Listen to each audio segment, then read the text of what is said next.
ultimates. It's either the Lady Zin or the Dun. Yeah, like I said, double destructive deluge is going to be crazy because a lot of misconceptions as well for this mid lane pick here, the Lady Jen, is that she doesn't do a lot of damage and she always is the scapegoat like we saw with Wen on OG Esports. But when you look at the after game results, thanks to the ultimate, the AoE destructiveness of the deluge is crazy. And having two of those bad boys, woo, it's a lot of damage. A lot of damage, a lot of AoE cover. And ladies and gentlemen, this is game 2. Look at that, Freaks just taking extremely low. He's got to go back to turret, but they want to go and take the kill. They want to try to take the kill. He misses the Mulberry power as well, which would have been crucial for the side of Loops. Definitely would have been a takedown of Freaks, but he was able to get out alive. Man, this early game is looking spicy for South Dominated Esports. A bit of a mix-up, but it's okay. I mean, the thing is what I was talking about earlier in the green room is like, hey, we've not really seen any Sakir within KWC. This is 2 series in a row Sakir has come through, and I'm here for it. Sakir is a great pick. Sakir was a great pick. Paul SG, Xingling played to a superb. And can L repeat that success? We got to find out right now in this series. Game 2. Let's check it out because right now we gotta focus. Okay, the game plan for Loops. They want to make sure that Vento gets to scale towards the late game, and ABH and 1 will be the facilitators of that to make sure that he farms well and he fights well. On the side of DMT, it's the opposite. They want to amp up the early game tempo. They want to find engage on the Dharma, on the Maestro Nui, looking for these big engages onto Lady Sun. It's a fight between team compositions here. Fight between team compositions. Is it the patience for the side of Loops, or is it going to be the speed and ferocity from DMT, which we saw? Obviously, game number 1, they showed a glimmer of it, but they were just kind of held back by the way Loops played in that game number 1. But right now, definitely playing a little bit more kind of like coy here. They need to with the draft of Loops, and DMT, they need to make sure they are setting the tempo. DMT needs to control the times of everything, and they cannot control it without the vision. So it's going to be very important for Sakir not only to help DMT over here in the farm lane, but to be able to understand exactly their rotations around stunned. And look at that. These brush catches for the Sakir is why I love this pick, right? Mulberry power is such a impressive knock-up, but also does so much damage in the early game as well, right? But also offers healing over to your teammates. So it's double constructed. Like, you get damage, you do healing. It's crazy. It's crazy indeed, and look at how much resources is being invested towards side of both teams here. They know the win condition of both teams here. This bot lane tower, TNX will eventually calm down after this jungle rotation, and they will try to tear this down. Yeah, I mean, definitely focus onto the sidelines, like you were saying earlier. It's like with Vento is crazy. It's making sure that obviously they don't get that late game potential that we could potentially see here for Vento onto the lady soon, and we know that he has the chops for it. But here again, Al is just giving over the vision, making sure he's catching the rotations of the Dolia and the lady soon. Those Fireflies be hitting hard, but thanks to Vento and Mana Freezer, they're trying to sustain this lane into a very good style right now. And look at mid lane right now, 2v2 strong. The Tyrant is being spawned in just short of 30 seconds here. So both junglers, they're utility junglers, they're tank junglers here. They will want to look for these big engages to fight for this Tyrant. Should DMT just go for the Tyrant immediately? They know that they were going to clean blue, and then they might have the priority to move. Do they have the power right now to take that fight? This will depend on whether Loops, ABH, whether he wants to continue this jungle pathing here, or does he want to give up the jungle pathing and come for this Tyrant. There's also another option where both of them just come and fight for this Azure God, but no. All of them, they want to fight for this Tyrant right now. Look at that. Getting that damage earlier online for the Lady Sun. Vento here could be crazy, but I mean, DMT, they have the kit. Is it going to be Stone here? No, it's going to be DMT that gets the kill. Oh, there we go. Loops, he gets stuck into the thick of it. YU into the backline, overcommitted and pays with his life. Freaks gets first blood. Guiyu flashes in, comes, and then just misses, and then he's going to pay with his life. It's going to be first blood for Loops. That was actually a very good angle here coming in from Guiyu, but he managed to miss on so many important targets here. But I gotta say, 1, immediately flashing away, reaction time was crucial, was on time. Yeah, I mean, this is the thing with the Lady Gem, right? I mean, yes, she does the damage, but she is very easy to catch out unless she used that knock-up to turn you a little bit more of a status splendid effect with her skill set. But sometimes you just are under pressure and aren't able to get that. L, using the Ride the Wind, is able to get into the brush here, another unique thing for the pick of Sakir, but still a lot of pressure being put into the top side of the map. That's a lot of pushing power and healing coming in from the side of of Dominator here. Just look at how much L and TNX is providing in terms of the healing here. But still, Loops, hold on strong. The tier 3 over to the top side of Loops is still standing. Even though they just lost that fight over there, but I still feel like DMT has a little bit more control of the map. They decided just to make that quick rotation right now, sending Guayu over there to the farm lane, and right now it's going to be free for him. For me, okay, let's break it down a bit. Let's go back to the drafts, right? Loops, if they can make it a 50-50 until 12 minutes, they have more chance of winning the game because this Lady Sun will scale into a monster. Dominator, they're playing on a tracker, a clock right now. They need to make sure that they find these crucial engages, these early game objectives, and make sure they have a lead to really close out the game during the big Tyrant fight. And that timer is going to start running out of time in any second. You know that they need to start making moves, and they need to make those moves count.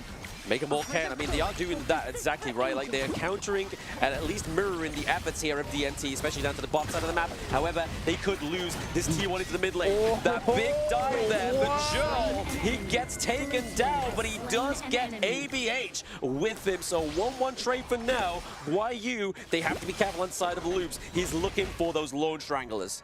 Ooh, the jungle is on fire. Yes, it's a 1-4-1, but they come up on top, securing the entire Azure side for the side of Loops here. DMT comes out on top with this win here right now. They're knocking onto this mid-tier 1. Yeah, gotta be careful though. I mean, this is gonna be crucial for the side of Loops if they lose this T1. They're just doing everything to take the critters down, take the minions down so they don't have to face the inevitable. But we've seen a bit of a great macro here from Guayu, right? He's putting a lot of pressure down to that side lane because then Vento has no safe space to go back to farm. Exactly, and look at this. For the past 3 minutes here, the Dominator Waves clear has been doing much of a better lane priority compared to Loops. It's always Loops having to travel, losing priority, and clean the waves after them. As they need to start this traveling, they lose time, and that time over there just starts snowballing into a bigger advantage. It does snowball. I mean, it's time lost gathering resources, right? We were saying that in game number 1, but right now, obviously, Loops are behind into the gold, which is a bit unfortunate for them, but they are still playing to that late game Tyner for Vento, right? I think right now, the main focus is this mid-tier 1. If this thing goes down, there's so much map control that's going to be hands of Dominator Esports. Look at how much resources being invested right now. 8 players strong standing in mid tower. Joel just waiting in the wings here. Obviously, his teammates are taking a lot of damage. TNX looking pretty low, may be able to stay alive thanks to the Gorge mobilization. But again, just these macro plays from Guayu, just once more, he's getting his presence felt down to the bot side of the map. The Dharma rotations, the split pushing in there, just almost taking down that tier 2 turret, putting a lot of pressure on Loops as well.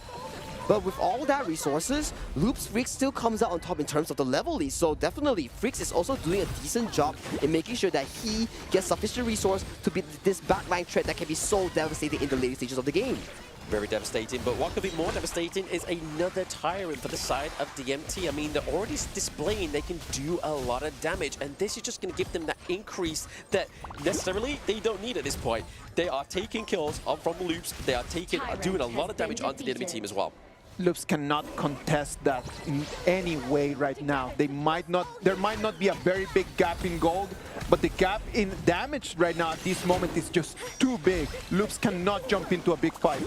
But guys, the clock is ticking. Lady Sun is slowly ramping up. Once she gets that Daybreaker, it will spell a lot of pressure coming in from the side of Dominator's draft. So Dominator, your win condition, Guayu, Jero on these hyper engages will have to look for the angle on this Lady Sun later on. I mean, now that they've obviously taken the T1 into the mid lane, I feel like there's definitely a little bit more access to the side of DMT to get on top of Vento. I mean, they don't have a Paracel this time. They only have the Rolling Raid to get out of jail if you are in a sticky situation. And Guayu, his presence hasn't been felt for that first little slip up within those team fights, right? The flash in, overextended, he died. He's just trying to make sure that his presence is felt onto the Gorge. He's doing a bit of a macro play because his micro wasn't quite as good in the early game.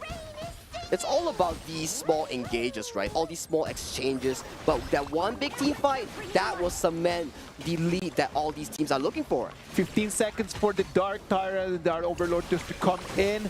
And then that's going to be the cue to see if Loops can turn things around, because that Lady Sun is almost at that moment. getting to that point, right? I mean, we're seeing obviously the minion wave being fed through up the top side of the map, and now we're getting into that mid-game status, that 10-minute mark where Loops is yet to find their footing within these neutral objectives. But here we are, Jill always in onto the back line. We see the Guayu looking to get into this fight as well, looking to prove himself within this next team fight, and ABH, one of both down. Unfortunately, not going to be able to contest this Shadow Tyrant. This is DMT's comfort zone, their comfort draft. They come in prepared with the Maestro Nui, with the Guiyu's Dharma here, and that wasn't even with the Dharma at all. It was just one Maestro Nui, and that Vento on the Lady Sun couldn't do damage at all. Didn't take damage at all. He was kind of just making sure his positioning was in a safe space, because even though he may not actually get to perform onto this Lady soon, he's definitely playing the positioning very well. But DMT, like I said, into the draft, have to play this very aggressive. They need to make sure they're getting the gates into these lanes and not just stopping at those T2s like game one. The only way that they can turn things around is Lady Sun not falling. As long as Lady Sun can just continue, just keep getting all the gold possible, Loops will still have a little bit of hope. But in the moment that that Lady Sun is going to fall, I don't know what could do the Dominator to lose this match. Yeah, I mean, Vento there, we just saw with the gold chart to the right side of the map, we saw that it was actually Vento who's at top of that gold lead right now. So I suppose if they keep funneling that in, if they keep Vento alive, we may be seeing a bit of a turnaround here for Loops. But right now, looking to try and contest this Shadow Overlord. Who is he going to go for? ABH gets the stun, but Guayu into the backline is going to make them pay. Vento down, one down, no damage for the side of Loops. This is what we're talking about. You were saying, where was Guiyu on this Dharma? He was nowhere for the entire 11 minutes. But that was the crucial that was talking about. One team fight, the biggest team fight that he needed. 4-man crucial crowd control on this Dharma. And it's gonna be an ace, and they're gonna come in, they're gonna take that high ground turret and blam. Is this going to be the end of it? 5 seconds for one, 5 seconds for Vento. I don't think it's gonna be long enough. The minion waves coming through. We see Furball being detached, thrown into the enemies, but they do have the vanguards. Is it going to be enough to keep the base alive? There's no wave, there's no wave. They did it! Oh, look at that! There is no wave and there's still hope. Loops still standing, and right now, they still want to play this game. And let's look at the replay real quick. Oh, hold on. Okay. Back to square one, okay? 5,000 gold lead being secured by DMT right now. Guiyu with that amazing engage onto 4, securing themselves. That big win that they desperately needed to break the game apart. That's the crucial engage that we talked about the crucial Dharma crowd control.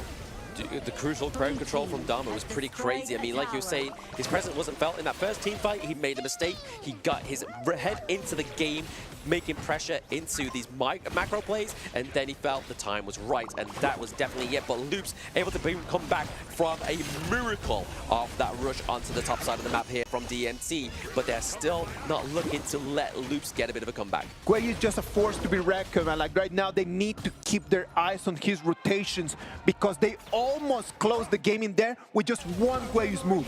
And just look at this replay. Immediate Guiyu 4-man knockout onto the wall with this truth mantra. That was nasty. Immediately deleting Vento 1 and ABH from the map. Nasty, but I mean, we have to give props to Jill as well, right? Jill was the real kind of like backline access into the side of Loops Esports within that team fight. But again, L with these Mulberry powers is really putting a stop into the motion of Loops as they try and capitalize on these team fights. 14 minutes, Dominator needs to be smart in when they want to engage. They do not want to take this fight. They might want to go for the dark time. Guiyu jumps in! Russian once again, he gets one, he gets Vento. Looking for Metal Freezer is the side of DMT. They're looking for more. They lose Jill, but they're looking to bring those minion waves in to get that high ground turret.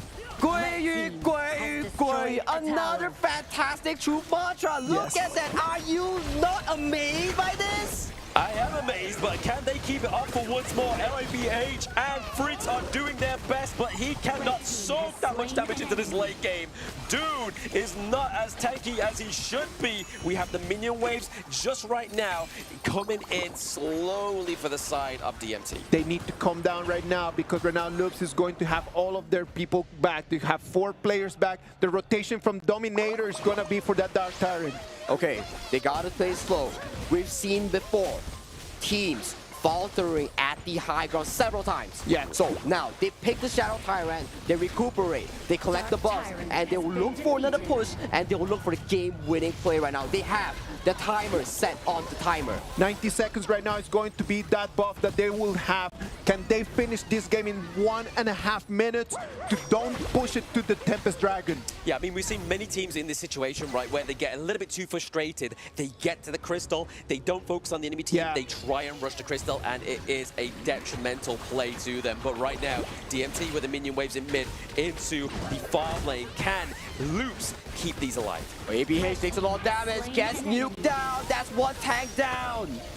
One tech down for sure, definitely for the side of Loops. I mean, already looking like 5 men to 4. YU into the mid lane, just making sure that that package is coming in securely for those minions. Both the mid and the farm lane waves are coming in at the same time. This might be the last fight. It's going to be a 5 against 4. Dominator has the priority right over here. Well, you have flash. Yes, we have obviously Gerald trying to just keep Freaks in line, but right now we have the critters, we have the minions, but we have the Destructive Deluge just keeping them knocked down. But right now is Vento, pretty much low health. He's doing the damage, but is it going to be enough? Mano Freezer using the Wave Breaker to keep this base alive. Man, this is what I'm talking about. Vento playing on timer here. Look at that damage. They couldn't touch Vento, and he was consistently staying alive, dishing out so much DPS around the sideline.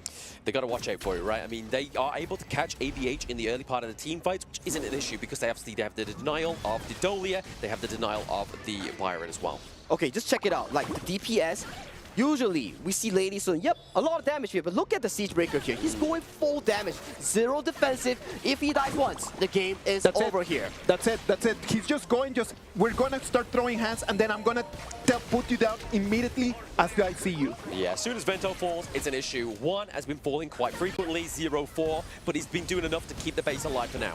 And Vento right now, he does not have flash. On the side of Dominator, Guiyu has flash on this Dharma here. If they look to play on the timer of Vento's flash, this might be the game-winning push.